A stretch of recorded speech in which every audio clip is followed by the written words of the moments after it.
I like numbers. Started before I could remember.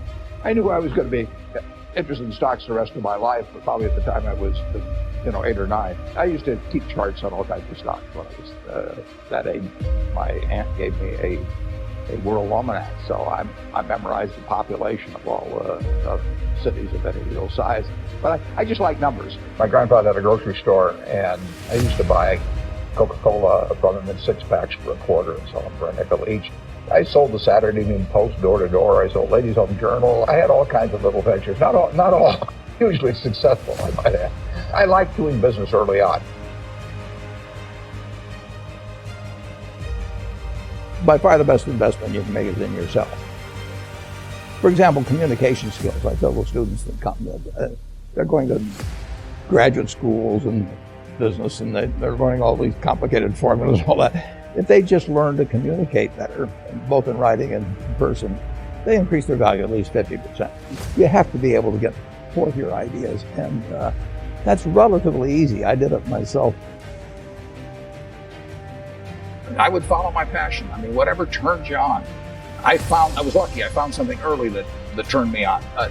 But you don't want to take a job just for the money. You don't want to take a job for an organization that you really don't feel good about, or work for people that you don't feel good about. You really want to be excited when you get out of bed every morning. And it won't necessarily be the job that you have 10 years later, but you'll be learning so much as you go along. To have the right heroes. I mean, I've always been lucky in that respect. The people you look up to are going to form your vision of what the world, how you want to be in later life. And I'll give you 2 pieces of advice. I'd invest as much in myself as you can. I mean, you're your own biggest asset by far.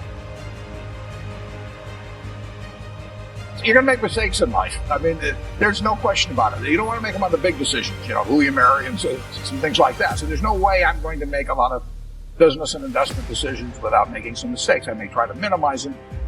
I don't dwell on them at all. I don't look back.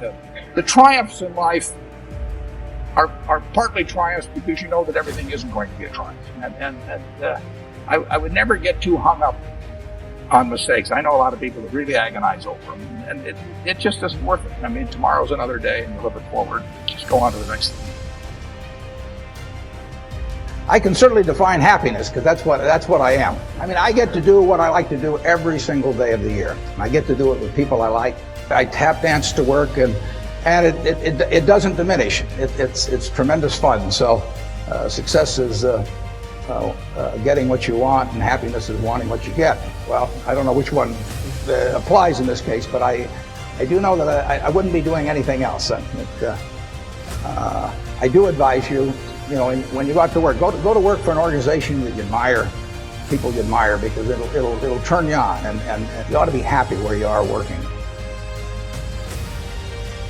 If I gave you a car, and it'd be the only car you get the rest of your life, you take care of it like you can't believe it. Any scratch, you'd fix that moment. You read the owner's manual, you keep a garage, do all these things, and you get exactly one mind and one body in this world. And you can't start taking care of it when you're 50. By that time, you'll have rusted out if you haven't done anything. So you should really make sure that you just remember that you just got one mind and body to get through life with, and to do the most with it.